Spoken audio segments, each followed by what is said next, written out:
जय श्री राम। 27 फरवरी 1994 सुबह 8:35 पर आपका जन्म हुआ है। महिला जातक की कुंडली है। कुंडली मीन लग्न और सिंह राशि की कुंडली है। मीन लगन के स्वामी बृहस्पति, राशि के स्वामी सूर्य। हॉरोस्कोप सामने खुली है, खुलते ही केंद्र स्थान खाली। केंद्र स्थान शास्त्र के अनुसार विष्णु स्थान कहलाता है। पिलर्स होते हैं किसी भी कुंडली के। जब किसी भी मकान के नीचे पिलर ना हो और लेंटर सिर्फ दीवारों पर टिका हुआ हो तो उसको कहते हैं मकान में मजबूती नहीं है, नीचे गिर सकता है, परिस्थिति विषम आने के पे प्रॉब्लम आ सकती है, बहुत ज़्यादा एफर्ट्स करता है ऐसा व्यक्ति।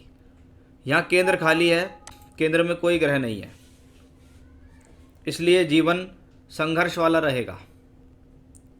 लग्नेश और दशमेश बृहस्पति यानी आपकी बॉडी स्ट्रक्चर, आपकी शरीर, आपकी बॉडी लैंग्वेज, आपका खुद का व्यक्तित्व, यानी आप जीवन में क्या करने वाले हैं। साथ ही साथ 10th हाउस का मालिक बृहस्पति, कर्म, प्रोफेशनल लाइफ का मालिक बृहस्पति बैठा है कुंडली के 8वें घर में, शुक्र की शत्रु राशि के अंदर।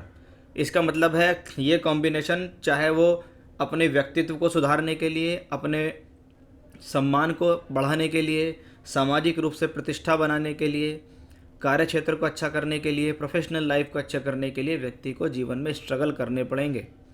बिना संघर्ष उसको कुछ प्राप्त नहीं होगा।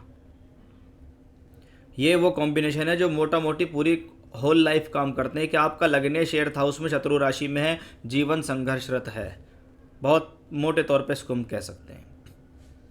जब ये शुक्र की राशि में और शुक्र 12th हाउस में, तो जीवन में ये स्थितियां भी रहती हैं लोगों की कि जो काम वो कर रहे होते हैं उस काम का 100% उसको नहीं मिल पाता। मिलता है लेकिन 100% नहीं मिल पाता।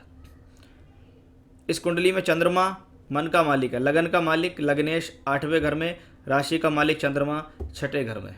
6ठे घर का चंद्रमा यानी अब आप मानसिक रूप से भी संघर्ष वाले हो गए।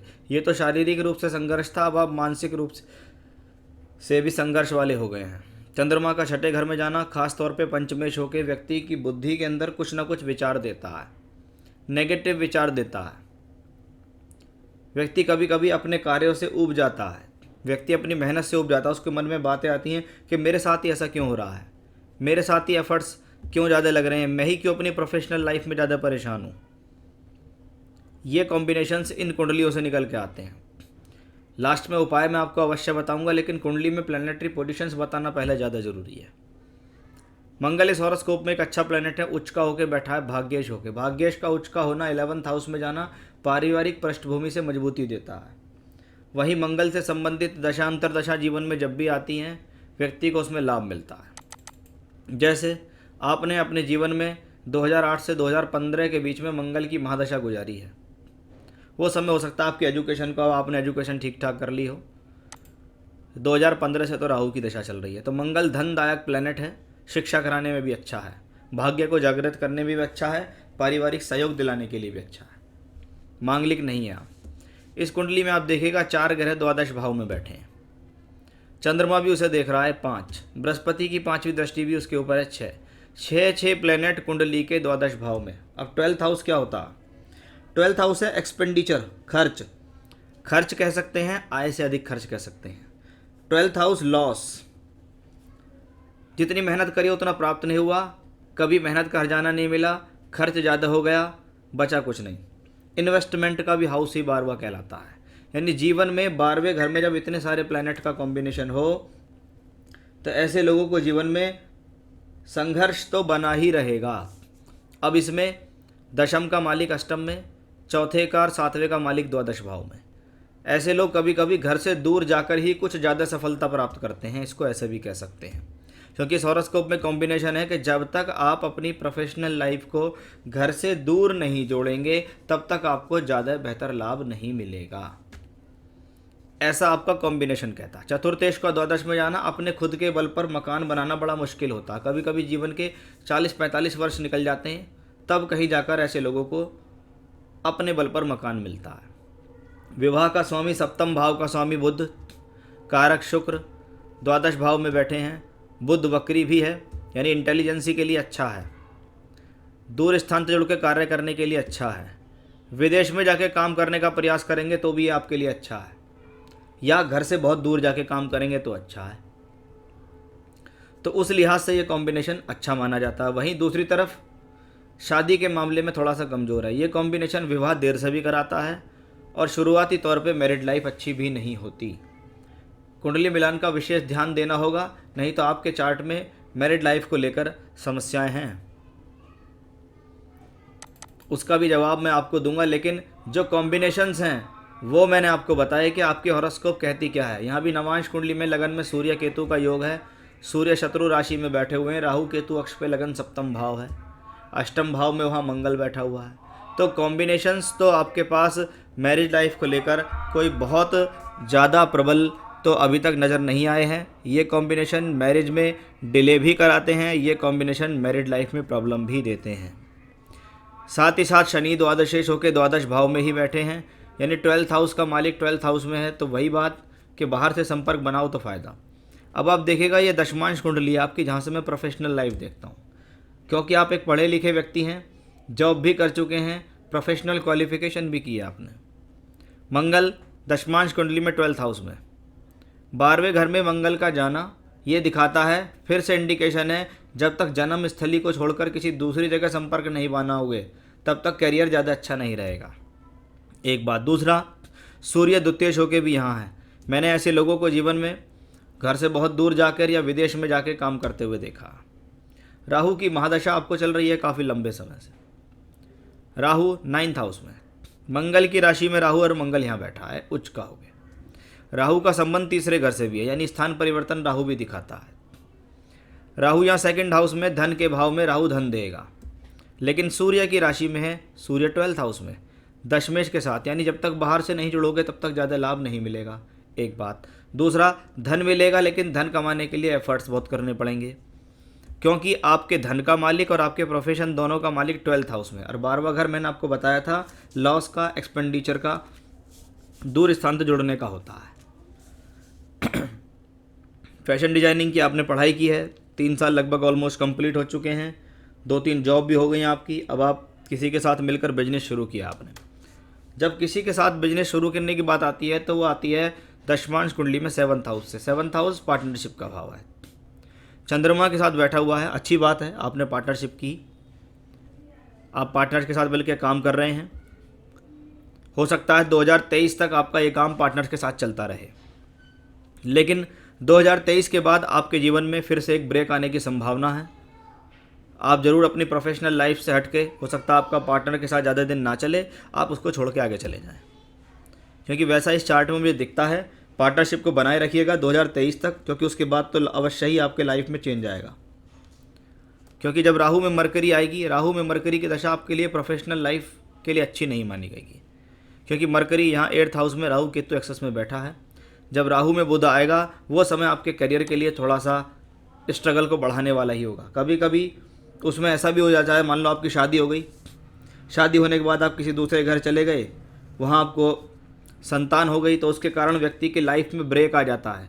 प्रोफेशनली ब्रेक आना, आपने नौकरी छोड़ दी, ससुराल की वजह से छूट गई, शादी की वजह से छूट गई, बच्चे की वजह से छूट गई, लेकिन उस दौरान आएगा ज़रूर आपके जीवन में क्राइसिस।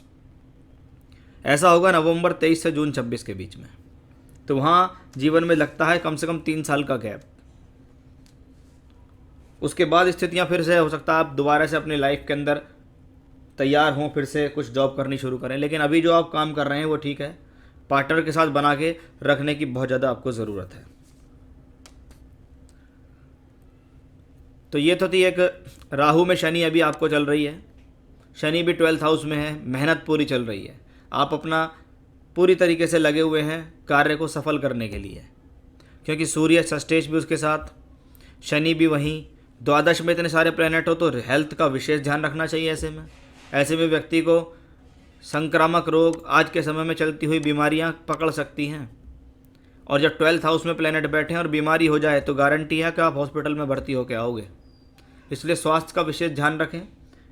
संक्रामक रोग जैसे कोई वायरल चल रहा है, मलेरिया है, डेंगू है, इनका विशेष ध्यान रखें। अपनी बॉडी को पूरी तरीके से ढक के रखें, क्योंकि एहतियात में आप जितना कर सकते हैं उतना करके चलिएगा, क्योंकि हेल्थ इश्यूज़ हैं और सेकंड हाउस में है प्लैनेट। थोड़ा खान पान पर विशेष ध्यान दें, गलत खान पान करने से भी हेल्थ इश्यूज़ हो सकते हैं। क्योंकि राहु में शनि आपके लिए बहुत बढ़िया दशा तो मैं नहीं कह सकता, टफ है दशा, काम आपको मिल गया है, संघर्ष आपका बढ़ेगा। बिजनेस में सक्सेस मिलेगी नहीं, हाँ मिल जाएगी सक्सेस, आप काम करते रहिएगा। अभी 2023 तक तो काम करेंगे। मैरिज कब तक होगी, मैरिज लाइफ कैसी रहेगी, मैरिज लाइफ कैसी रहेगी वो तो मैंने आपको बताया, इसलिए कुंडली मिलान से विवाह करें, गुण मिलान से विवाह ना करें। दशा राहु में शनि चल रही है, शनि लग्नेश होकर 11th हाउस में, निश्चित नवंबर 2023 तक आपके जीवन में शादी से संबंधित योग चल रहा है। वर्तमान से ये योग शुरू हो चुका है और नवंबर 23 तक रहेगा, उसी दौरान आपकी शादी हो जाएगी।